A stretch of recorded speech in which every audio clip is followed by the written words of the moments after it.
성공적인 생활이라는 제목으로 여러분과 함께 은혜를 나누고자 합니다. 성경 마태복음 14장의 베드로의 체험 담은 우리에게 놀라운 세계를 펼쳐줍니다. 예수님께서 광야에 나가셔 말씀을 증가하시고 난 다음 흑이증에 들은 남자 5,000명 수많은 부녀자들을 먹이시고 난 다음 해그름에 예수님이 친히 사람들을 해산해서 다 집으로 보내시고 난 다음 제자들을 독촉하셔서 배를 타고 갈릴리 호수를 건너가도록 하셨습니다. 제자들은 자기들끼리 가기를 원치 않냐고 머뭇머뭇하고 하시니 예수님께서 강제로 신속히 떠나도록 하시고 난 다음 예수님은 산에 올라가서 혼자 남아 기도하셨습니다. 제자들이 이제 어두워진 밤바다에 하늘의 별들을 바라보면서 열심으로 노를 쥐어갔는데 배가 바다 한가운데쯤 가시는 그만 별들이 다 사라지고 하늘에서 먹장구름이 덮고 바람이 거세게 불기 시작하고 파도가 일어서 아무리 노를 쥐어도 배가 전진을 하지 않기 때문에 그들은 심노하고 육체적으로 피곤하고 불안해지셨습니다. 급기야 밤 4경이 되었습니다. 허기증이 나고 춥고 지쳐버리는데 갑자기 저 바다 위에 파도를 따라서 희미한 물체가 하나 오르락 내리락 하면서 점저히 가차에 옵니다. 그렇지 않더라도 허기증이 나고 지치고 불안한 데다가 그만 그 유령 같은 물체가 배를 향하여 걸어온 것을 보자 말자 일시에 제자들의 가슴은 얼어붙은 것이 되고 마른 것입니다. 그들은 불안과 공포가 그들을 일시에 휘몰아쳤습니다. 왜? 여러분, 배를 타고 바다를 항행하는 사람들은 누구든지 바다에서 유령을 만나면 그 배가 파손된다는 징크스를 잘 알고 있습니다.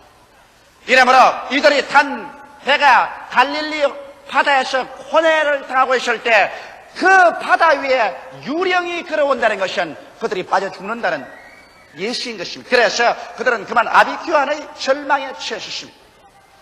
그럴 때 예수님께서 내니 두려워 말라 그렇게 말씀하셨습니다. 그 말씀을 듣자 베드로가 즉시로 예수인 것을 알아차리고 주여 주시어던 나로 명하사 물으러 오게 하소서. 그때 예수님께서 오라 말씀하시며 베드로는 고개를 들어 예수님을 쳐다봤습니다. 바다 위에 서 계시는 예수님, 그 예수님을 그는 있는 힘을 다해서 쳐다보았습니다. 곧장 베드로의 마음은 예수님 생각으로 꽉 들어찼습니다. 그 믿음도 예수님의 생각으로 꽉 들어차고 그는 삽시간에 바다와 파도를 보지 않았습니다. 그는 갈릴리의 바다 위에 있다는 것도 잊어버렸습니다. 예수님만 바라보고 배에서 나와서 예수님을 향해서 걸어가기 시작한 것입니다. 상당히 걸어갔습니다. 그러다 일진 광풍이 불어오면서 물보레가 베드로를 치고 물세례를 받고 온 눈에 짠물이 들어가자 그만 예수님을 바라보는 눈을 옮겨서 바람과 파도를 바라보죠. 마음속에 급기야 불안과 공포가 휘몰아쳐오고 온 오금이 저려오고 이제 나는 빠져 죽는구나 생각을 하자 말자 물속에 빠져 들어가기 시작한 것입니다. 그럴 때 베드로가 고함을 쳤습니다. 주여 내가 죽나이다 나를 도우소서. 예수님이 오셔서 즉시로 베드로의 손을 붙잡아 일으키면서 믿음이 적은 자여 왜 의심하였느냐고 우셨습니다. 이 이야기 내용은 우리 일생을 변화시키고도 남음있는 위대한 의미가 포함되어 있는 것입니다. 똑같은 갈릴리 바다에 똑같은 시간에 똑같은 파도가 치는데 조금 전에는 베드로가 물으로 걸었다가 조금 후에는 물에 빠졌다. 무엇이 달라졌습니까? 외면적으로 볼 때 달라진 것은 아무것도 없습니다만 실제로 달라진 것은 베드로의 마음에 예수님에 대한 태도만 달라진 것입니다. 베드로가 예수님을 힘껏 쳐다보고 나아갈 때는 물으로 걸어갈 수가 있었습니다. 그러나 바라보는 눈을 예수님께로부터 돌이켜서 바람과 바다를 바라보자 그건 물속에 빠져들어가기 시작했습니다. 오늘 우리 인생을 살아가는 데 이와 똑같은 것입니다. 여러분 인생에 있어서의 죄의 파도, 질병의 풍랑, 생활의 고뇌, 시험과 환난의 파도가 휘몰아쳐 올 때 여러분 우리가 올바르게 예수님과의 태도를 가지고서 바라보고 있으면 여러분께서 그 인생 고해의 파도를 그려서 상처 입지 않고 가는 사람도 있고 다른 사람은 빠져서 허우적여 죽는 사람도 있는 것입니다. 이것은 파도가 나빠서 그런 건 아닙니다. 인생을 살아가면서 여러분 고해를 안 당할 사람 없습니다. 누구든지 죄, 질병, 저주, 절망, 죽음, 고통, 환난은 다가오는 것입니다. 그것이 문제가 아니라 그 파도 위를 걸어가는 사람이 있는가 하면 그 파도에 빠져서 허우적이다가 절망하여 죽어버리는 사람이 있다는 것입니다. 그러면 우리는 어떻게 해야 이 고해를 발로서 밟고 승리로 걸어갈 수 있을까요? 여기는 베드로에게서 우리는 배워야 되는 것입니다. 베드로가 고개를 들어 예수님을 바라보고 있을 때, 그래서 베드로의 속에 예수님에 대한 꿈과 환상이 꽉 들어차 있을 때 그는 물로 걸어갈 수 있습니다. 이것이 바라봄의 법칙이라는 위대한 법칙입니다. 여러분께서 집중적으로 바라보고 있으면 그 바라보는 대상이 여러분을 점령해버린 것입니다. 놀라운 법칙입니다. 여러분께서 대상을 바라볼 때 여러분이 그 대상을 점령하는 것이 아니라 여러분이 대상을 집중적으로 바라보면 그 대상이 꿈과 환상으로 여러분을 점령해버립니다. 여러분의 생각을 점령해버리고 여러분의 마음을 점령해버리고 여러분의 행동을 점령합니다. 그러고 난 다음에 어떤 일이 생겼냐? 그 대상에서부터 힘이 나옵니다. 무서운 눈에 안 보이는 힘이 나와서 여러분을 붙잡아버립니다. 붙잡아가지고서 그 대상으로 끄집어 당깁니다. 이 신비하고 놀라운 법칙을 수많은 사람들은 모르고 있습니다. 베드로가 예수님께 집중하고 있었습니다. 바람이 불고 파도가 치고 배가 요동을 하는데도 불구하고 예수님께 집중을 하고 바라보고 있었습니다. 그러자 예수님이 그의 생각을 점령해 버렸습니다. 그의 믿음을 점령하고 그 행동을 점령했습니다. 예수님께로부터 보이지 않은 성령의 힘이 나와가지고서 베드로를 붙잡아 버렸습니다. 그리고 그런 말을 시키는 부모같이 베드로를 붙잡고 물으로 들어서 그런 말을 시키면서 예수님께서는 자기에게로 베드로를 끌어오고 있었습니다. 그러다가 일절 광풍이 불어왔어. 물보라가 베드로를 덮쳐서 물세를 받고 눈에 짠물이 들어가자 끔뻑끔뻑하면서 예수님을 바라보는 눈을 돌이켜서 바람과 파도를 바라보았어.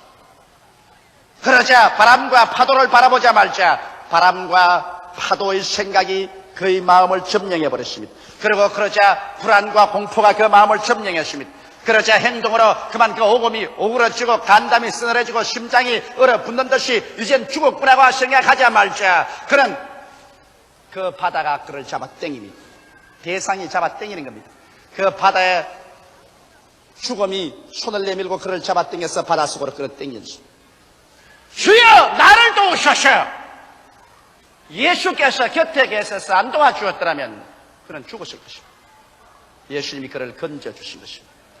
여러분 이 세상에 살면서 이 바라봄의 법칙이란 대단히 놀라운 능력이 나타납니다. 여러분과 내가 어떠한 대상을 집중적으로 바라보는지 바라보면 그것이 여러분을 점령해버립니다. 여러분의 생각을 점령하고 여러분의 소원을 점령하고 믿음을 점령하고 행동을 점령하고 그 바라보는 대상에서 눈에 안 보이는 만유 인력 같은 힘이 나와가지고서 여러분을 붙잡아서 자기에게로 끌고 갑니다. 긍정적으로 바라보는 사람은 긍정적으로 끌려가고 부정적으로 바라보는 사람은 부정적으로 끌려갑니다. 베드로가 여러분 바람과 바다를 바라보자 말자 바람과 바다가 그 생각과 그의 믿음과 그의 행동을 점령해버리고 바닷속으로 끌어 당겨버린 것입니다. 아담 보십시오. 아담이 선악과를 바라 안 보았으면 좋겠는데 선악과를 바라보자 선악과가 그를 생각을 점령해버리고 소원을 점령하고 믿음을 점령하고 행동을 점령하고 선악과에서 힘이 나와서 그들을 부여잡고서 경결하게 끌어당겨서 그들은 어찌할 수 없이 선악과를 먹어버리고 마는 것입니다. 여러분 성경에는 말세 하나님께서 모든 역체에게 성령을 부어주리니 너희 젊은이들은 환상을 보고 늙은이들은 꿈을 꾸리라고 말한 것입니다. 바로 하나님 성령께서 여러분에게 꿈과 환상을 주시는 것은 꿈과 환상은 바로 성령의 팔이요. 여러분의 마음속에 꿈과 환상을 가지고 있으면 그것이 성령의 팔이 되어서 성령이 여러분을 잡고서 여러분을 그 꿈과 환상으로 끌어당겨가는 것입니다. 이것은 가장 신비하고 놀라운 체험인 것입니다. 저는 오랜 세월 동안 저희 교회에 대한 꿈과 환상을 가졌습니다. 10만이 되고 20만이 되고 30만이 되고 50만이 되는 꿈과 환상을 내 마음속에 영롱하게 가지고 있습니다. 내가 꿈과 환상을 가진 것이 아니라 삽시간에 그 꿈과 환상이 나를 점령해버리고 마는 것입니다. 50만 성도의 꿈이 나의 생각을 점령하고 내 소원을 점령해버리고 내 믿음을 점령해버리고 내 행동을 점령해버리고 그 50만 성도의 꿈이 눈에 안 보이는 성령의 팔을 내밀어서 나를 붙잡고서 기적적으로 50만으로 끌고 가는 것입니다. 그렇기 때문에 성경에 꿈이 없는 백성은 망한다고 하는 이유가 거기 있는 것입니다. 꿈이 없으면 새로운 세계로 점령도 안 되고, 꿈이 없으면 나를 그 새로운 세계로 끌고 가는 신비한 힘도 나타나지 아니하는 것입니다. 우주 만유의 인력 법칙이 있습니다. 지구도 여러분 태양에 눈에 안 보이는 끈에 묶여 있습니다. 태양이 있으면 수성, 금성, 지구, 화성, 목성, 토성, 천왕성, 해왕성, 명왕성 이렇게 별들이 태양의 눈에 안 보이는 인력에 끌려가 있습니다. 오늘 이와 같이 여러분과 내가 꿈과 환상을 가지고 있으면 꿈과 환상 속에서 눈에 안 보이는 힘이 나와가지고서 여러분과 나를 점령하여 신기하고도 상상할 수 없는 능력으로 여러분과 나를 꿈과 환상으로 끌고 가고 있는 것입니다. 이렇기 때문에 여러분께서 나는 할 수 없다, 나는 못한다, 나는 안 된다, 나는 죽는다, 우리 남편은 나쁜 남편, 내 아내는 못난 여인, 우리 자식은 좋지 않다, 우리 부모는 좋지 않다, 이런 나쁜 꿈과 환상을 가지고 있으면 나쁜 꿈과 환상이 여러분의 생각과 소원과 믿음과 생활을 점령해버리고 나아가서 거기에서 나쁜 힘이 나와가지고서 여러분과 나로 하여금 점점 그 나쁜 데로 끌고 가는 것입니다. 꿈과 환상은 여러분 막연한 것 아닙니다. 꿈과 환상에서는 눈에 안 보이는 손이 나와가지고서 여러분을 붙잡아서 끌고 가는 것입니다. 베드로가 예수님의 물 위에 서 있는 꿈과 환상을 바라보고 있을 동안에는 예수님 속에서 힘이 나와가지고서 베드로를 붙잡아 물으로 걸어오게 하고 예수님 가차이 오게 만들었을 것입니다. 그러므로 이제 우리는 남은 여생을 무엇을 바라보며 살아야 할까요? 무슨 꿈과 환상을 가지고 살아야 할까요? 여러분과 나는 하나님께서 흑암의 권세에서 건져내어 하나님의 사랑의 아들 나라로 옮겼기 때문에 여러분과 나의 푸른 초장과 실많은 시냇가는 십자가 밑인 것입니다. 그러므로 십자가 밑에서 우리들은 예수 그리스도를 바라보고 우리 위해서 고난당하신 예수 그리스도의 꿈과 환상으로 우리 마음에 채워놓고 살 때 여러분과 나는 부족함이 없는 삶을 살게 되는 것입니다.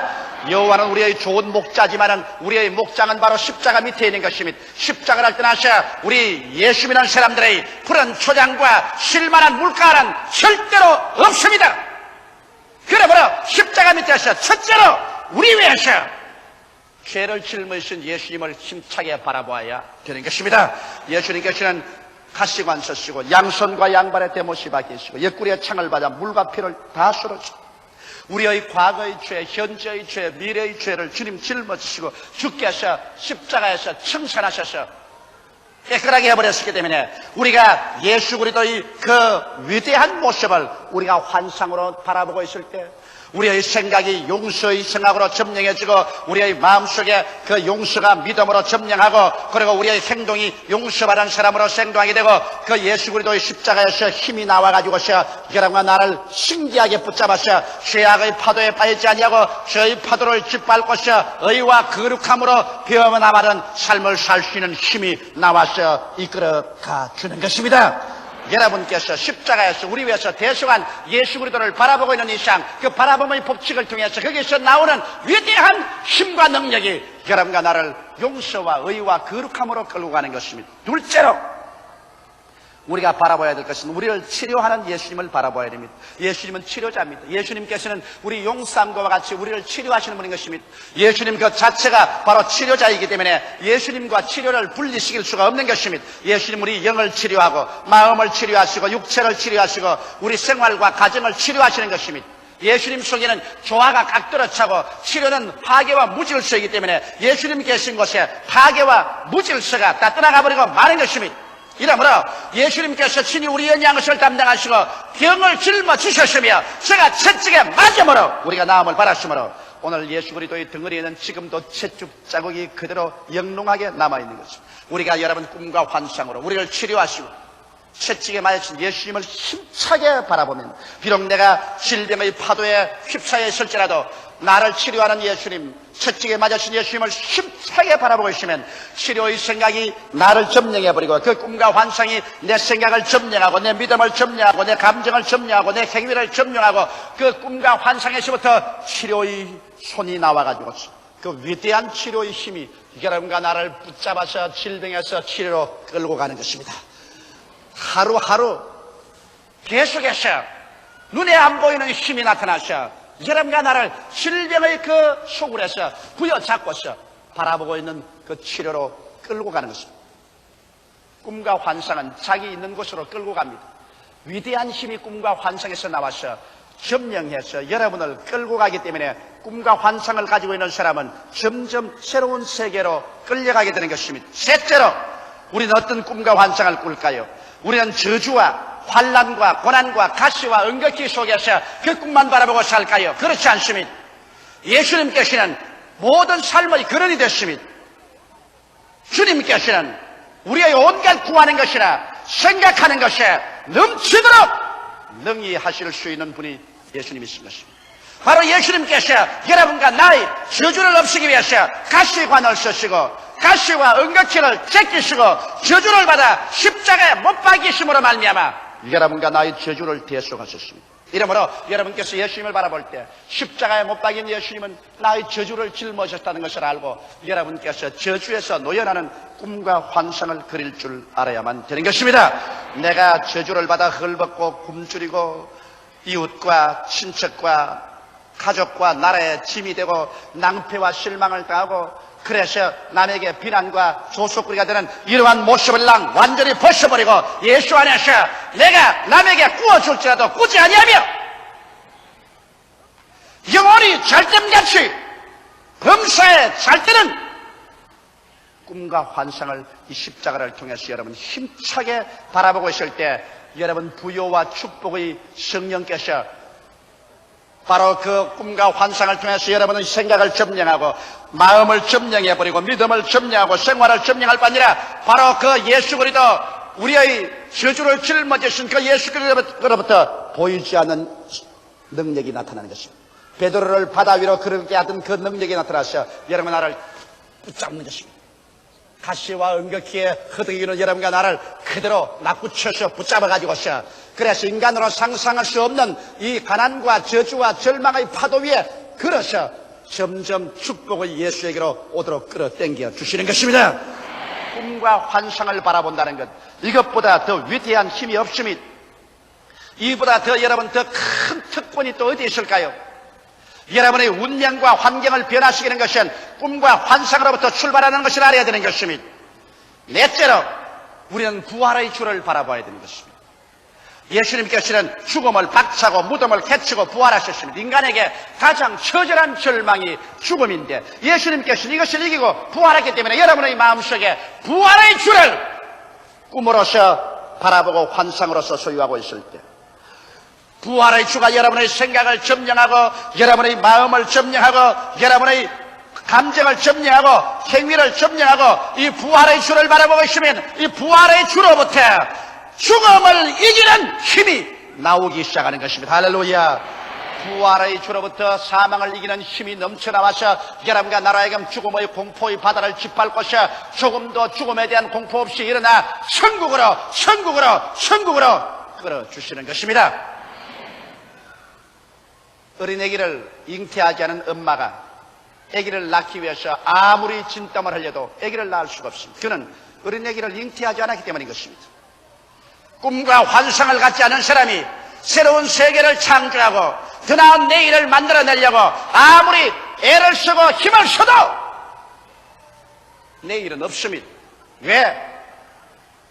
여러분 내일을 창조하는 힘이 바로 꿈과 환상이 여러분의 마음을 점령하고 생각을 점령하고 감정을 점령하고 행동을 점령할 때 내일을 산출하는 힘은 꿈과 환상에서 보이지 않는 손이 나와가지고서 여러분을 부여잡고 꿈과 환상 그 내일을 향해서 끌어가는 것입니다. 이러므로 말미암아 여러분이 꿈꾸던 그것이 이루어지고 여러분이 환상으로 그려보던 그것이 이루어지는 것입니다. 그럼 우리는 어떻게 해야 될까요? 여러분, 아브라함이 애굽에서 나올 때 주님께서 아브라함에게 말하기를, 아브라함아, 내 눈을 들어 동서남북을 바라보라. 내 눈으로 보는 그 땅을 너와 내 자신에게 드리라고 말한 것입니다. 아브라함이 눈을 들어 가나안의 동서남북을 바라보자. 여러분, 그 바라보는 대상인 꿈과 환상이 아브라함의 생각을 점령하고 믿음을 점령하고 아브라함의 행위를 점령했었습니다. 그 꿈과 환상에서 무서운 힘이 나와가지고서 아브라함으로 하여금 가나안 땅을 점령하도록 이끌어간 것입니다. 오늘날 여러분과 나에게도 가나안 땅이 있습니다. 여러분과 나의 가나안 땅은 여기에 창세기부터 요한계시록까지 성경의 말씀인 것입니다. 이 성경 속에 젖과 꿀이 흐르고 있습니다. 여기에 영혼이 잘됨같이 범사에 잘됨이여 강건하고 생명을 얻되 넘치게 얻는 젖과 꿀이 흐르고 있는 것입니다. 오늘날 사람들은 이 성경 말씀을 등한히 여기고 있습니다. 성경 말씀을 그저 윤리나 도덕적이나 철학이나 율법책으로 알고 있는 것입니다. 성경을 통해서 하나님께서는 여러분과 나에게 더 낫고 위대한 삶을 주는 꿈과 환상을 만들 수 있는 약속을 허락해 주고 있는 것입니다. 여러분, 위대한 약속이 없이는 위대한 꿈을 꿀 수가 없습니다. 아무도 약속해 주지 않는데 내가 무슨 꿈을 꿀 수 있단 말인 것입니까? 여러분께서 하나님 말씀을 기도하고 읽음으로 말미암아 그 속에 있는 위대한 말씀들을 여러분이 취해서 이것으로서 여러분의 가슴 속에 영롱한 꿈과 환상을 그리십시오. 내가 믿을 수 있는 한도 내에서 가장 크고 위대한 꿈과 환상을 그리십시오. 내가 믿어지지 아니하는 것은 그것은 백일몽이 되고 마는 것입니다. 그러나 내 가슴 속에 믿어질 수 있는 한 최대의 영롱한 꿈과 환상을 꾸십시오. 그 꿈과 환상을 꿀 수 있는 재료가 바로 성경에 있는 것입니다. 성경에 있는 여기 모든 하나님의 약속의 말씀은 여러분과 나에게 위대한 삶을 향한 꿈과 환상을 그리는 재료인 것입니다. 그 꿈과 환상을 베드로가 갈릴리의 바다 위에서 예수를 바라보듯이 풍랑이는 이 세상에서 그 꿈과 환상을 분명히 바라보십시오. 뜨거운 마음의 소원을 가지고서 흔들리지 않는 배짱 있는 믿음으로, 그리고 꿈과 환상이 이루어진다는 확신으로 입으로 고백하면서 꿈과 환상을 바라보고 여러분 나아갈 때 그 꿈과 환상이 여러분의 생각을 점령해서 여러분들에게 부정적이고 파괴적이 되지 못하게 합니다. 그 꿈과 환상이 여러분의 감정을 점령해서 뜨겁고 열렬하게 꿈과 환상을 사모하게 만듭니다. 그 꿈과 환상이 여러분의 신념을 점령해서 뱃속에서 믿음이 솟구쳐 오르게 하는 것입니다. 그 꿈과 환상이 여러분의 행동에 영향을 끼쳐서 게으르지 않고 열심을 품고 뛰게 만들어주는 것입니다. 그 꿈과 환상을 바라보실 때 꿈과 환상 속에서 손이 나와가지고서 여러분과 나를 신기하게 붙잡고서 상상할 수 없는 희한한 섭리로서 자꾸만 꿈과 환상이 이루어지는 방향으로 그 길로 여러분과 나를 이끌어 가기 시작하는 것입니다. 만날 만한 사람을 만나게 하고 필요한 물건을 얻게 하고 자금이 생기게 하고 일이 생기게 하고 희한하게 꿈과 환상은 손을 내밀어서 이런 것을 자꾸 끌어다가 여러분을 붙잡아서 꿈과 환상으로 다가오도록 해서 꿈과 환상이 그 가슴과 생활 속에 이루어지게 만들어주는 것입니다. 예수님께서는 초라하게 짝이 없는 12제자들을 보시고 난 다음 위대한 꿈과 환상을 그들 가슴 속에 넣어주신 것입니다. 예수님은 그들에게 라디오도 텔레비도 주시지 않았습니다. 기선도 자동차도 비행기도 주시지 않았습니다. 초라한 12명의 어부들과 세리들을 모아놓고 난 다음 주님께서는 꿈과 환상을 주었습니다. 너희는 온 천하에 다니며 만민에게 복음을 전가하라. 천하와 만민이라는 어마어마한 꿈을 주셨습니다. 그러고 난 다음에 주님께서 오순절날에 너희가 성령을 받으면 권능을 얻고 예루살렘과 온 유대와 사마리아와 땅끝까지를 내 증인이 되리라. 그래서 예수님의 제자들의 마음속의 꿈은 땅끝까지 세계가 그들의 꿈이었어요. 제자들은 그 꿈을 꾸었었습니다. 그들은 오늘은 예루살렘, 내일은 유대, 다음 날은 사마리아, 그 다음은 세상 끝을 꿈꾸었었습니다. 그들의 꿈이 마음속에 이글이글 타고 있는 일상, 그 꿈이 그들의 생각을 점령하고 마음을 점령하고 믿음을 점령하고 행동을 점령했으며 그 꿈에서 눈에 안 보이는 능력이 나와서 세계로 땅끝까지 기이하게 복음을 끌고 나가서 오늘날 온 천하가 예수 그리스도의 복음을 들을 수 있도록 만들어버리고 마는 것입니다. 여러분, 우리 교회는 꿈꾸는 교회입니다. 우리 교회는 우리 서울을 보고만 하는 것만 꿈을 꾸고 있지 않습니다. 이 예루살렘에서 우리 한국 전역 유대로, 그 다음 일본으로, 온 동북 동남아로, 사마리아로, 그 다음에는 북남미 구라파 전 대양주로, 세계로 우리는 꿈을 꾸고 있습니다. 그 꿈 같은 소리 하지 마라. 그렇지 않습니다. 꿈을 잉태하고 영롱한 꿈을 지키는 사람은 그 꿈이 우리를 점령해버립니다. 우리 순복음 중앙교회는 땅끝까지 복음 전가하는 꿈이 우리를 점령해버렸습니다. 우리의 생각을 점령하고, 우리의 소원을 점령하고, 우리의 신념을 점령해버리고, 우리의 전 행동이 땅끝까지 복음 전가를 향해서 점령당하고 있습니다. 그리고 그 꿈에서 신기한 힘이 나와서 우리는 선교사를 보내고, 라디오 방송을 하고, 텔레비를 통해서 복음을 전가하고, 문서 출판을 하고, 온갖 힘을 다해서 땅끝까지 세계 만방에 복음을 전하고 있는 것입니다. 할렐루야. 그러므로 오늘 여러분의 가슴 속에 무슨 꿈을 꾸고 있는가? 이것이 내일 여러분이 어떠한 인생을 체험하게 되며 어떠한 삶을 창조해낼 수 있는가 보증이 되는 것입니다. 여러분과 나는 아무 꿈도 안 꾸면 제자리 걸음하고 후퇴합니다. 부정적인 꿈을 꾸면 파괴의 힘이 남아서 덕질을 당하고 죽임을 당하고 멸망을 당합니다. 그러나 예수 그리스도 십자가 대속의 꿈을 꾸고 하나님 말씀으로 말미암아 여러분 삼박자 축복의 꿈을 꾸고 내일은 오늘보다, 다음 달은 금번달보다, 내일은 금년, 내년은 금년보다 나아진 꿈을 꿀 때 그 꿈으로 여러분은 잡혀서 꿈에서 나온 힘에 의해서 이끌려가게 될 것입니다. 기도드리겠습니다. 살아계신 우리 하나님 아버지, 사람들은 꿈이 얼마나 무서운 것을 모르고 있습니다. 바라보는 것이 얼마나 무섭게 자기의 전 생각과 소원과 믿음과 생활을 점령해버리고 그곳에서 힘이 나와서 우리를 그곳으로 끌고 간다는 사실을 모르고 있습니다. 내 아버지 하나님이 선악간의 새로운 삶은 꿈에서부터 끌려온다는 것을 알게 하여 주옵소서. 우리가 마음속에 무엇을 꿈꿀 것인가, 이것이 우리가 내일 어떠한 사람으로서 산출되어 나올 것인가를 결정짓는 것을 알고 내 아버지 하나님이여 십자가 밑에서 그리스도를 바라보고 용서와 치료와 축복과 부활의 꿈을 꾸게 하여 주시옵시고, 성경의 말씀에 기록된 위대한 약속을 통해서 위대한 삶을 꿈꾸게 하여 주옵소서. 꿈이 잉태한 사람은 승리의 자녀를 낳을 수 있다는 것을 알게 하여 주옵소서. 예수님 이름 받들어 기도하옵나이다. 아멘.